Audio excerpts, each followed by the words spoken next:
चलिए नमस्कार कीजिए जी। गणेश जी के मंत्र से पूजा का आरंभ करते हैं।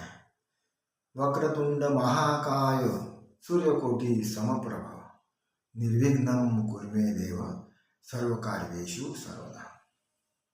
ओम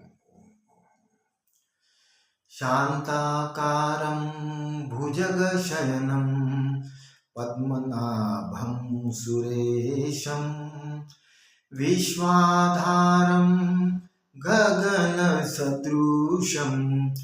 मेघवर्णं शुभांगं लक्ष्मीकान्तं कमलनयनं योगिभिर्ध्यानगम्यं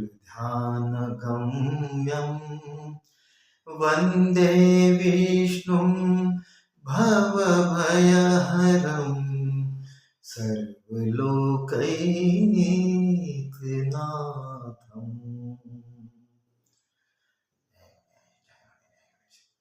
अभी 3 बार गायत्री मंत्र बोलिए। ओम भूर्भुवः स्वः तस्य तन्नमर्गो देवस्य धीमहि धियो यो नः प्रचोदयात्। ओम भूर्भुवः स्वः तस्य तन्नमर्गो देवस्य धीमहि धियो यो नः प्रचोदयात्। ओम भूर्भुवः स्वः तस्य तन्नमर्गो देवस्य धीमहि धियो यो नः प्रचोदयात्। ओम भूर्भुवः स्वः तस्य तन्नमर्गो